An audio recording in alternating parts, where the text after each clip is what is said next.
At sa oras po na ito, magpapatuloy po tayo sa ating pag-aaral about the history of the church. At ngayon po ay nasa lesson 16 na po tayo. At yan ay may pamagat na Paul's ministry at Corinth. Hallelujah. Glory to the living God. Saan po galing? Nakaraan si Paul. Saan siya pumunta pala? In Athens. Sa Greece. Diba? Nakikita po ninyo yung sabi ko nga, sabi ko, Lord, ganito pala ang ministry. Talagang walang tigil sila Apostle Paul to share the Word of God. Hallelujah. At ang pinapasok po nila ay hindi po ito basta-basta. Nakaraan, pinag-aralan po natin ang Athens na kung saan nandoon po ang mga philosophers na magagaling, matatalino, but sabi ng Bible, marami pa rin ang na-convince sa pangaral ni Apostle Paul because of the Spirit of the Lord at yung passion ni Paul sa pangaral po ng salita ng ating Diyos na buhay. If you have your Bible, please open with me in the book of Acts chapter 18 verses 1 hallelujah to 4, then jump po tayo sa 9 to 11. Okay? Everybody, please open your Bible. Glory to the living God. Okay na po. Glory to Jesus in the book of Acts 18, 1 to 4. After this, Paul left Athens and went to Corinth. Yan.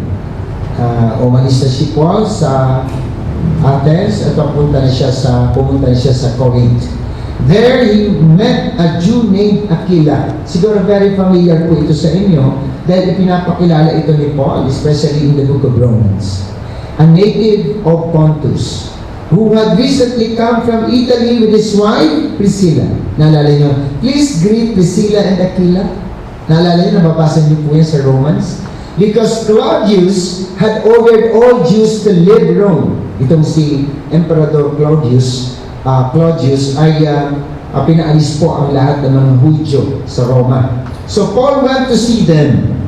And because he was a tent maker, as they were, he stayed and worked with them. Verse 4, every Sabbath he reasoned in the synagogue, trying to persuade Jews and Greeks. Purihin ang Panginoon. Diyan po tayo mga kapatid. Ito yung isa sa magandang balita po mga kapatid para kay Paul.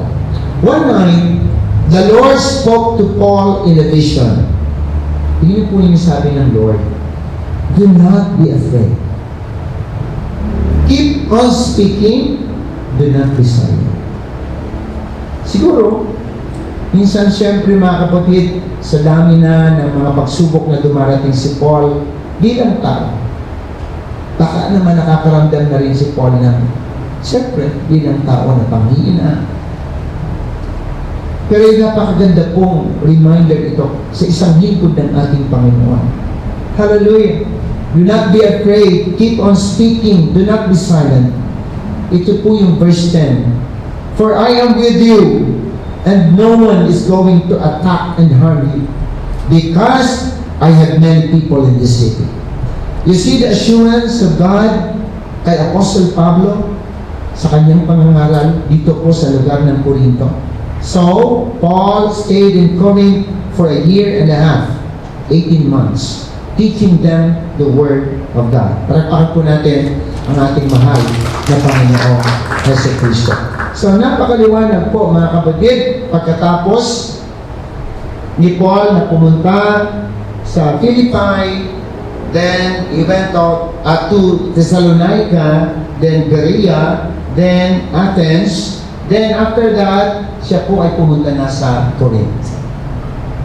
Tingnan niyo yung ministry ni Paul. Hindi po ba kayo natutuwa sa isang lingkod ng ating Panginoon na walang sawang ibahagi ang Ebanghelyo ng kaligtasan? Hallelujah! So makikita po natin yan na ang kanyang pinuntahan mga kapatid ay isang lugar na mayaman. Corinth is an economic center of Greece, also known for its pride and immorality. Bakit? Kasi alam po ninyo, ang Corinth ay isa po sa trading hub during that time. Yung mga negosyante po na nagtitrade ng mga kalakal. Alam po ninyo, sa east saka sa west, tingnan ninyo ang location. Napakaganda pong lugar ng Corinto. At dahil po dyan, mayaman ang Corinto po.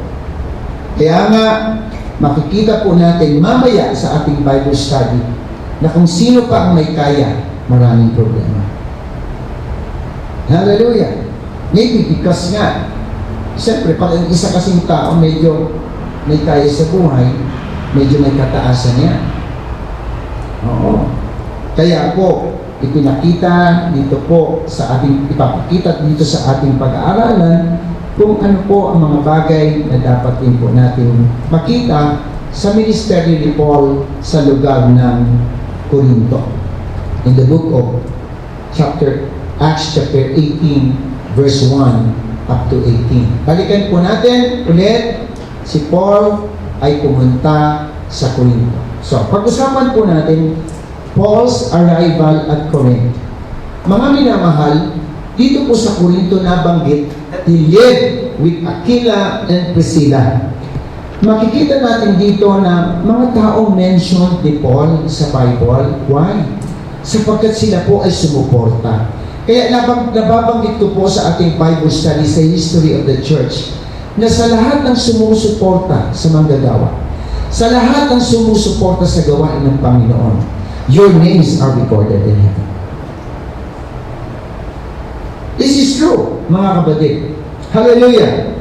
Nakita ni Paul, mga kapatid, ang dalawang mag-asawa pong ito na later converted, mga kapatid, na convert na together with Apollos. Saka na natin yung pag-aralan po yung pagka-convert kay Apollos. Si Apollos po, eloquent preacher po yan. Pero nakakilala na muna itong si Priscilla o si Aquila and Priscilla at sila po ang ginamit kay Apollos.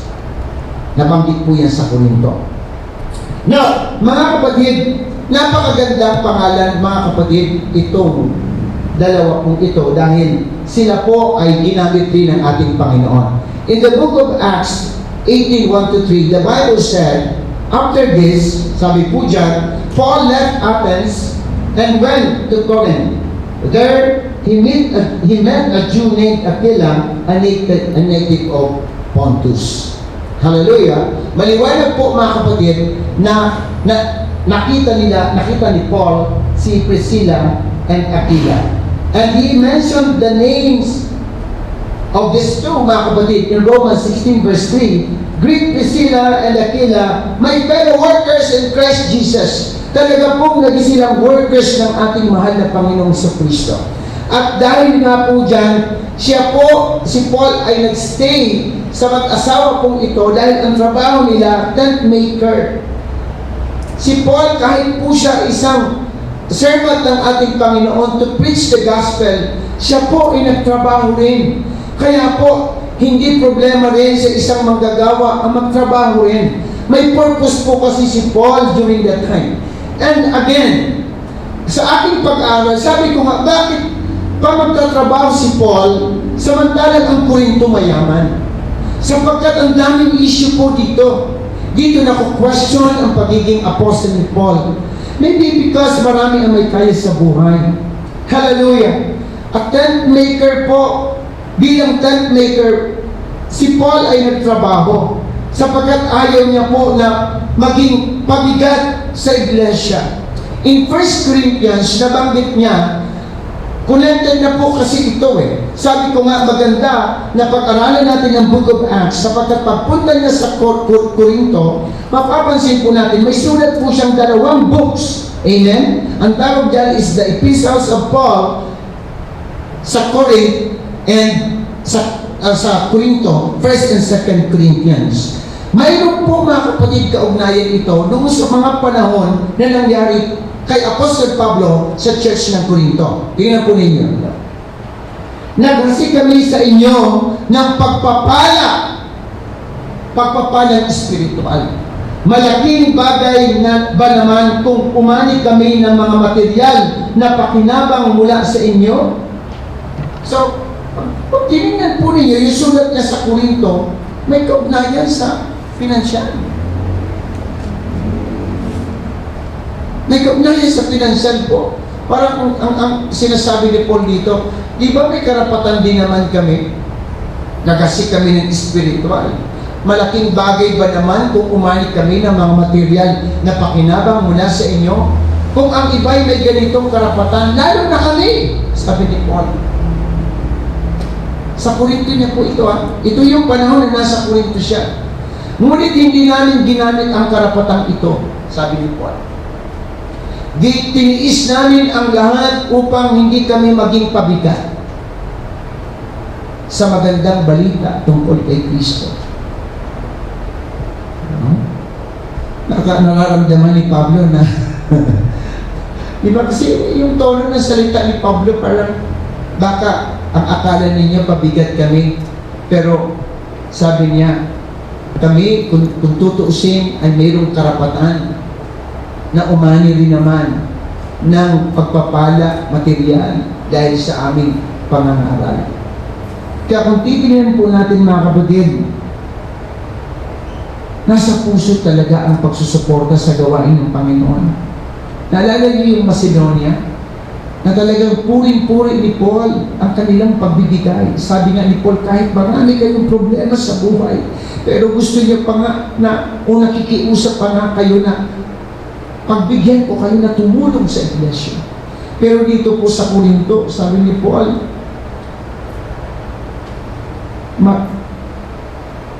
may karapatan kami na kumuha ng aming din parte dahil sa pangangaral ng Ebanghelyo. Pero hindi namin kinuha yun dahil gusto namin makatulong sa Ebanghelyo ni Kristo at huwag maging pabigat sa inyo. Kaya maliwanag po mga kapatid kung ano ang purpose ni Paul sa kanyang pagtatrabaho para lang makasuporta pa rin sa gawain ng ating mahal na Panginoon sa Kristo.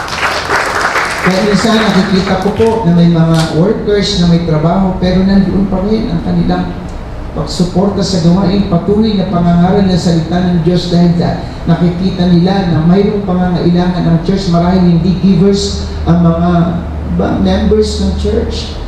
Kaya nga napakahalaga po mga kapatid, is high time for us church. Hallelujah, na huwag po tayo mga minamahal mag-withhold ng para sa ating mahal na Panginoon. Patuloy tayong sumuporta sa gawain ng Panginoon because in that way, God will surely bless you. Hallelujah. Kaya yun po mga kapatid, siguro pag nakita po ninyo yung mga salita pong iyan, yan po ay dahil may purpose din si Paul sa kanyang pagtatrabaho. He worked to support himself as a matter of principle. Hallelujah. Ano pong principle na yon? Upang patuloy na makasuporta pa rin sa Ebanghelyo ng Panginoon sa Kristo.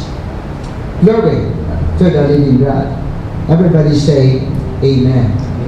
Hallelujah. So, yun po. Patuloy si Apostol Pablo sa pangaral. As sabi nga sa Acts 18 verse 4, he taught in the synagogue and he persuaded both Jews and Greeks. Grabe po ang kasipagan ni Apostol Pablo sa pangangaral ng salita ng ating Panginoon. Glory to the living God. Ito po actually ang ginawa niya sa Thessalonica, sa Efeso. Talagang patuloy po siyang nangaral kahit ang buhay niya ay nakataya, mga kapatid. Hallelujah, kahit may mga banta sa kanyang pangangaral. Hindi po siya tumitigil mga kapatid sapagkat alam ni Apostol Pablo na ang Ebanghelyo ay ang susi sa kaligtasan ng tao. Grabe, mga kapatid.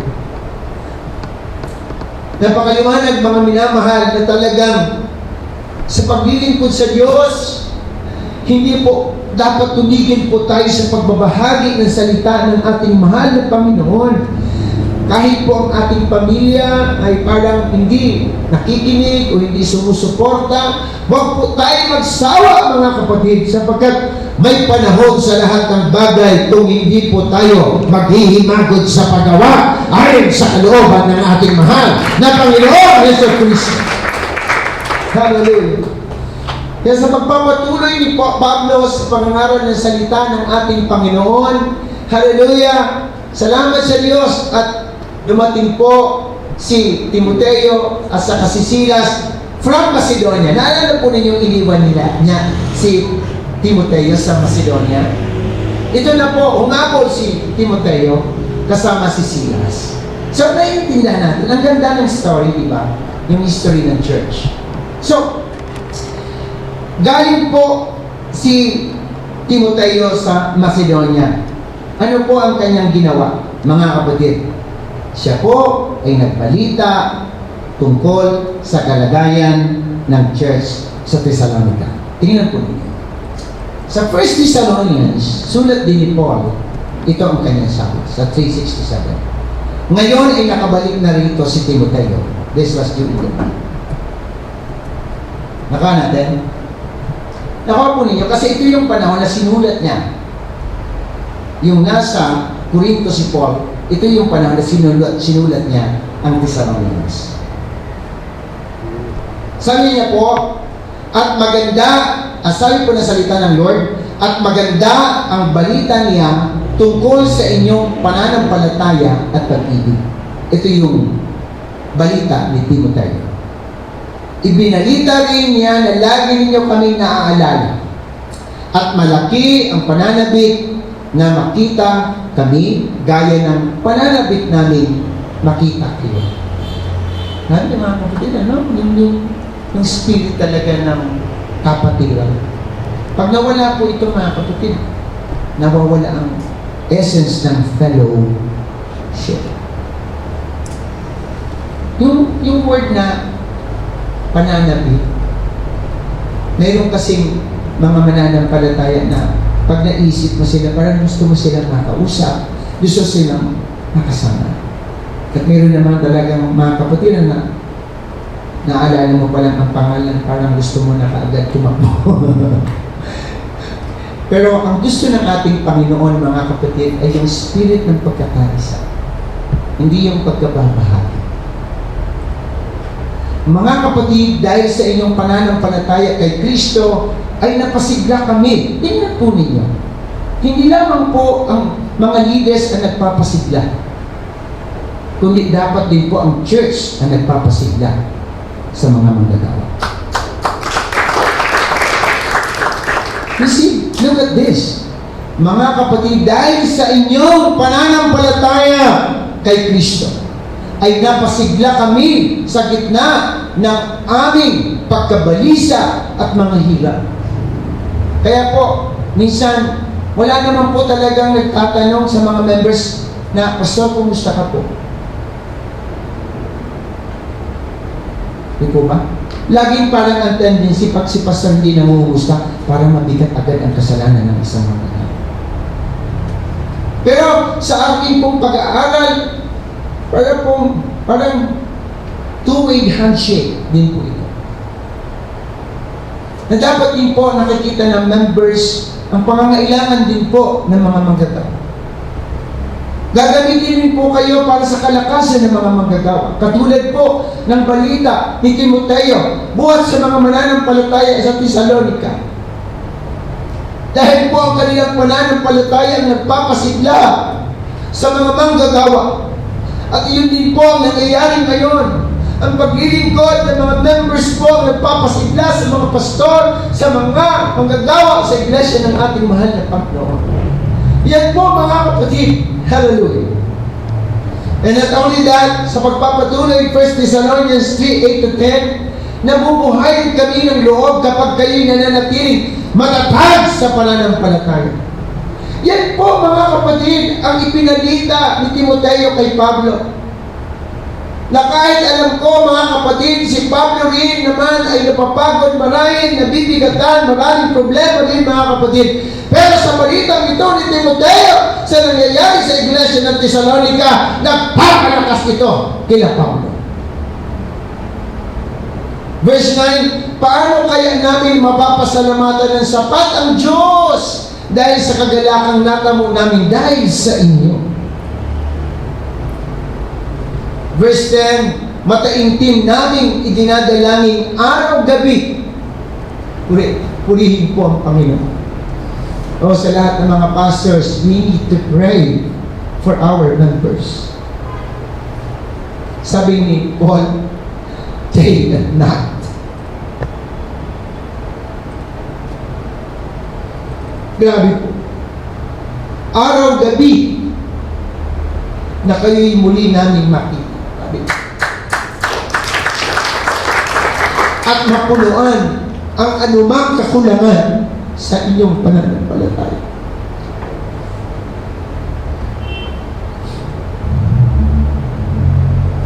This is the church.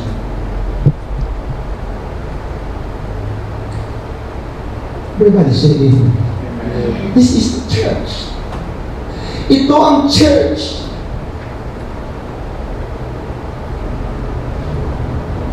Totoo po yan. At kahit hindi pa po ganun kalaki ang CCFM, ganun din po ang damdamin. Naming mga pastor, ang mabalitaan namin ng mga taga-Bicol na nagpapatuloy sa Diyos, na nagsusumika na makapaglingkod. Kalakasan namin. Nang kami makapanalangin para po sa inyong lahat, magiging kalakasan po namin. Kaya makikita po natin, mga kapatid, na sa paglilingkod sa ating mahal na Panginoon, kinakailangan po talaga ang ating patuloy na koneksyon sa bawat isa sa pamamagitan ng panalangin. Hindi man kaya nila Apostol Pablo na maabot ang kanila agad-agad ang mga dinaanan nila at naitayong iglesia sa Asia, sa Macedonia, at ngayon siya po ay nasa Corinto. Pero doon po lagi ang kanyang pananalangin na sana po sila ay magpatuloy at ang kanilang desire na laging mapunuan ang anumang kakulangan sa kanilang pananampalataya. Yan ang leader ng church. Sa malakas ang malakpak sa ating Lord. Nakuha po ba natin? Everybody say amen. Glory to the living God. So, sa kabila po mga kapatid ng mga tagumpay na ito na narinig na Apostol Pablo, sabi ko nga po sa paglilingkod sa Diyos, tayo mga pagsubok. Hindi lahat nag-agree. Hallelujah. Pero huwag nating tingnan yung umayaw sa salita ng Diyos. Dahil hindi naman tayo nagko-convert ang Diyos. Ang mahalaga, patuloy tayo. So si Paul met opposition. Nakaranas po siya na makabangga ng mga opposition sa paglilingkod sa ating Lord, sa pangangaral ng salita ng Panginoon sa Corinto. Acts 18:6-7, but when they opposed Paul and became abusive, he shook out his clothes in protest and said to them, your blood be on your own heads. I am innocent of it. From now on, I will go to the Gentiles. Kung mapapansin po natin mga kapatid, talagang may tapang talaga si Apostol Pablo kung ayaw ninyo. Wow.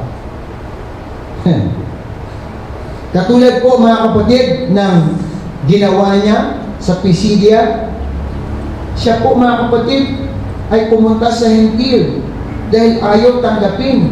Mga kapatid, marami ang kumontra doon po sa Antioch, sa Pisidia.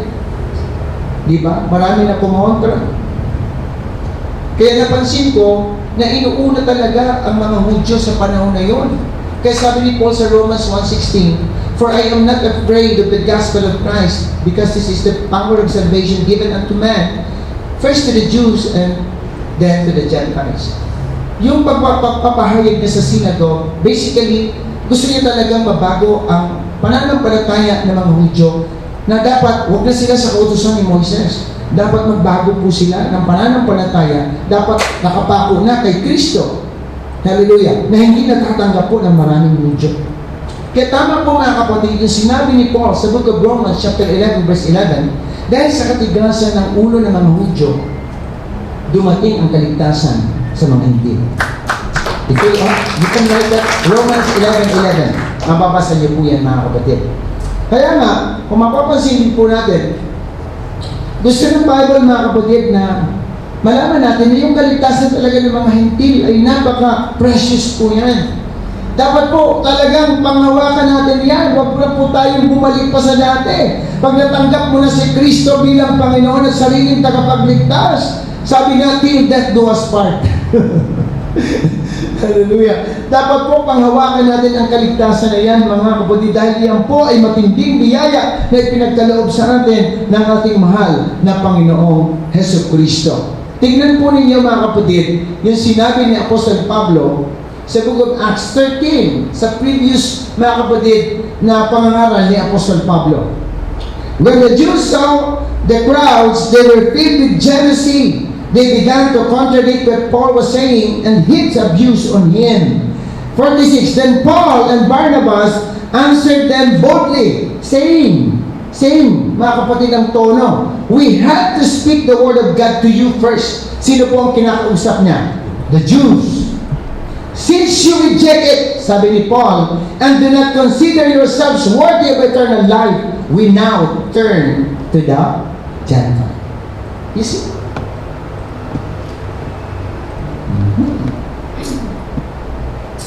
Kaya napansin ko po, talaga pong napakabuti ng Diyos.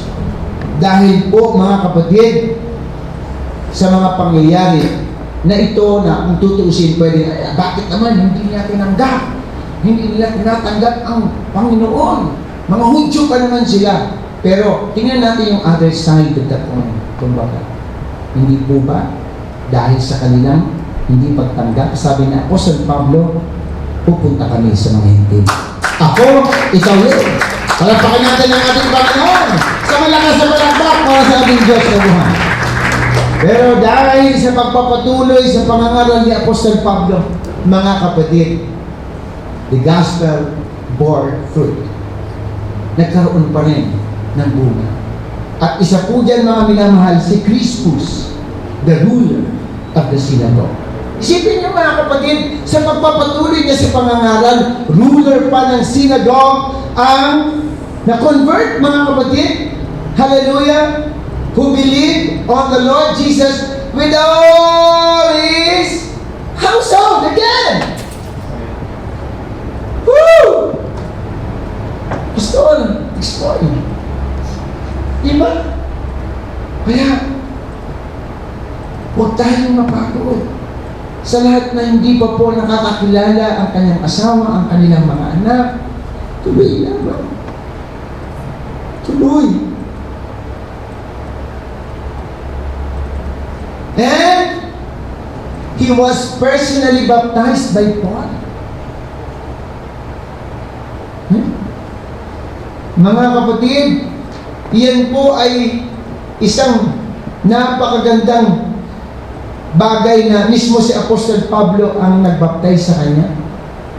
At na-mention niya in 1 Corinthians 1:14. Everybody open your Bible. Everybody, hindi ko na po yan i-flash po dito, mga kapatid. 1 Corinthians 1:14.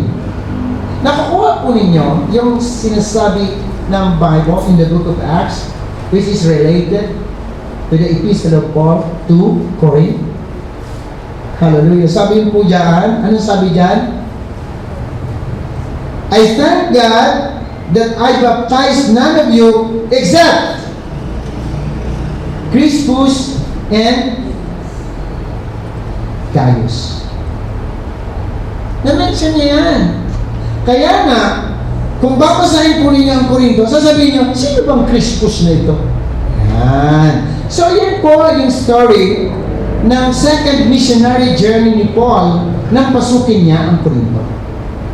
Sa kanyang pangangaral, halos wala.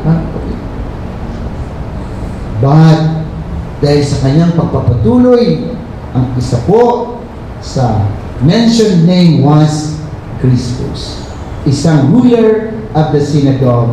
At nabanggit niya sa unang Korinto na papasalamat siya dahil nabautismohan niya lamang si Crispus at saka si Gaius.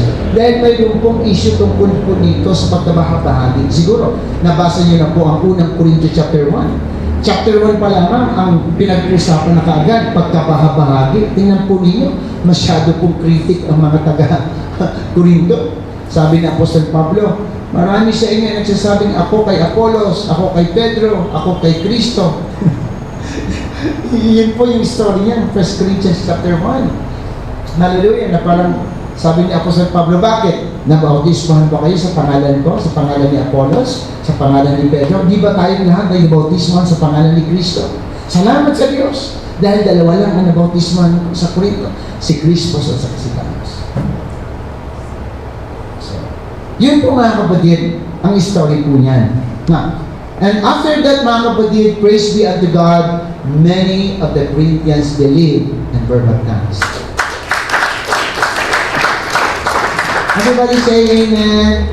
Hindi niyo po ba napapansin na paulit-ulit ko pong sinasabi that baptism is essential. Amen. In our salvation.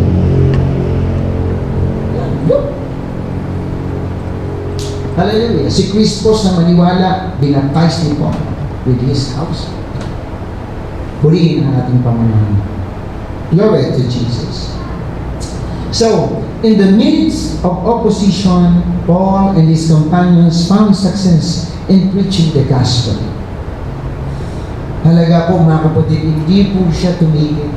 And, purihin ang Panginoon dahil po dyan mga kapatid, ang sabi po ng Bible, hallelujah, Paul was encouraged by the Lord. Acts 18, 9-11. The Bible said, one night, the Lord spoke to Paul in a vision. Do not be afraid. Keep on speaking. Do not be silent. Pray na Panginoon. Hallelujah. Sabi mo, Lord, bigyan mo kami ng ganitong klaseng espiritu para magpatuloy kami. Kung kami estudyante, makapag-share kami sa aming mga kaklase. Kung kami nagtatrabaho na, makapag-share din kami sa aming mga katrabaho. Kung kami mga pastor, patuloy kami magbahagi ng salita ng Diyos saan man kami dalhin. Evangelista man o mag-uburo. Hallelujah! Inassure siya ng Lord in verse number 10, sapagkat ako'y nasa iyo. For I am with you, and no one is going to attack and harm you. Look at this assurance God gave to Paul. Because I had many people in the city. So Paul stayed in Corinth for a year and a half. 18 months. Teaching them the Word of God. Hallelujah! Pastor, totoo bang nangyari yan na walang gagalaw sa kanila? Yes. Tignan po ninyo ang mga susunod na pangyayari. That time, mga kapatid, Galeo, mga kapatid, siya yung that time governor, proconsul, ibig sabihin, mga kapatid, governor of Achaia, ay nagbigay ng pabor kila Pablo. Hindi niyo ba napansin sa mga previews, pag sila po mga kapatid ay sinusumbong, yung mga nasa posisyon, sinusuportahan yung mga nagsumbong, to the point pa nga na pagbabotohin sila po sa Pablo, kalad ka rin dalhin sa kulungan at hampasin ang latigo mga kapatid. Pero alam po ninyo, yung vision ni Paul ay totoo pong nangyari. Sabi po ng Bible, the Jews brought Paul up on charges before Galileo, mga kapatid, the proconsul of Achaia. Inakusahan na naman sila Pablo sa maling pangangaral. But, ilan po ninyo, nirefuse siya ni Galileo. Tingnan po ninyo, ang 18:12-16. Sabi ng Bible, mga kapatid, hallelujah. But when Galileo became governor of Achaia, some Jews rose up together against Paul and brought him before the governor for judgment again. They accused Paul of persuading people to worship God in ways that are contrary to our law, sabi po. But just as Paul started to make his defense, didepensa pa lang si Paul, Gallio turned to Paul's accusers and said, hindi na nga nagpaliwanag si Paul eh. Look at this. Ano po ang sabi ni Gallio? Hallelujah. Listen, you Jews, mga nag-aakusa sa kanya, if this were a case involving some wrongdoing or a serious crime, I would have a reason to accept your case. Next. But since it is merely a question of words and names and your Jewish law, take care of it yourselves. I refuse. Palagpakan natin ng Panginoon.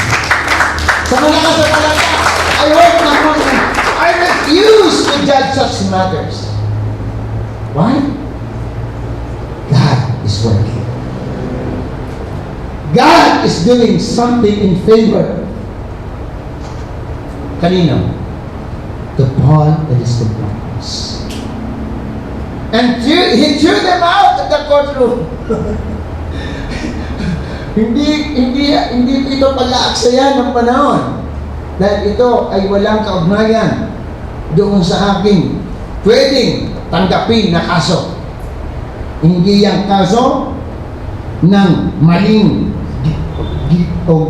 maling ginawa o seryosong crime. Hindi ko yan tatanggapin. Para sa akin, mga kapatid, ito po ay pagkilos ng Panginoon para ang salita ng Diyos ay magpatuloy sa panahon na yon sa lugar ng Panginoon. Palapakan natin ang ating mahal na Panginoon. Hallelujah! Totoo po ang Diyos kumikilos sa ating mga buhay. May mga panahon po na talagang pinapadaan tayo sa kahirapan ng pangangaral ng salita ng ating Panginoon. Pero may mga panahon naman po na mararanasan natin na ang Diyos ay nandiyan. Hindi pala ibig sabihin na kapag tayo naghihirap, nasasaktan sa ating pong paglilingkod sa Panginoon, hindi kalooban ng Diyos. Dahil may purpose ang Lord sa lahat ng bagay. Kahit po sila Apostol Pablo ay nakulong at muntik na po napatayin, pero hindi pa rin po nangyari. Dahil po, nasa kamay pa rin sila ng ating Panginoon. At sa mga pagkakataong ito, mga kapatid, ginamit ng Panginoon si Gallio para makuha ang pabor sa pagpapahayag ng salita ng Panginoon na maglilingkod ng ating Diyos. Mga kapatid, sa salita ng Diyos, walang may posisyon, walang sikat na tao ang dapat na maging hadlang. Dahil lahat ng tao po ay nasa kapangyarihan ng Diyos. At ang magandang bagay ito, para sa ating mga mananampalataya, huwag po tayong matakot dahil ang ating ipinapangalan ay kaligtasan ng sangkatauhan. Magandang gabi po, pagpalain tayo ng ating mahal na Panginoon sa Kristo. And in my conclusion, mga kapatid, truly, as you seek to serve God, you will experience God's unwavering favor and guidance. Don't give up, my dear brothers and sisters in Christ. Hallelujah! In Paul's ministry, sa Corinto, mga kapatid, we see that his dedication as a preacher, hallelujah, of the gospel of Christ, ay talaga pong nandyan. Nandoon po talaga, mga kapatid. Maliwanag na ang passion ni Apostle Pablo ay lagi po, mga kapatid, hindi nawawala. Gusto ni Pablo, mga kapatid, habang may lakas po siya, ay manatili siya sa paglilingkod sa ating Panginoon. And those who believe were baptized sa Corinto. Walang kaibahan po sa Thessalonica. Walang kaibahan sa Filipos. Ganun po talaga, mga kapatid. And God's guidance and protection to His servants are sure. Dahil po, pangako po yan ng ating mahal na Panginoon Jesus Cristo. Mga kapatid, Nawa po, nagkaroon po ng karagdagang kaalaman po tayo sa istorya ng Iglesia sa Corinto. Pagpalain po tayo ng ating Diyos na buhay. To God be the highest glory. Ating lahat, mga kabigit, glory to the living God. O dakilang Diyos, Panginoong Jesus, maraming salamat po sa muli sa iyo po makabutihan sa aming mga buhay. Salamat sa patuloy po na pagpapaalala mo sa amin ng aming Panginoon na responsibilidad bilang mga mananampalataya. Lord, anuman ang panahon, anuman ang mga pangyayari, bigay mo kami ng lakas upang kami patuloy na makapagbahagi ng iyong banal na salita. Panginoon, salamat sa iyong mensahe po ngayong gabi.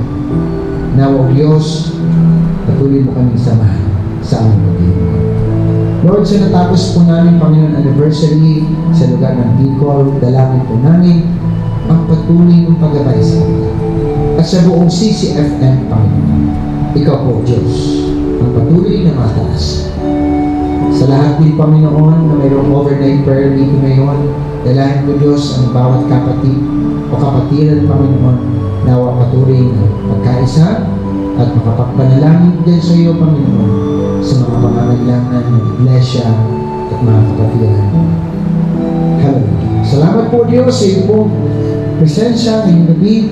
Pagpalain po kami ng sabay-sabay at anuman po ang pangangailangan ng iyong mga anak. Ipagkaloob po, Diyos, ayon sa iyo mga Amen. Thank you so much, Lord, and to you alone, we give back all the glory, honor, and praise. In Jesus' name, Amen.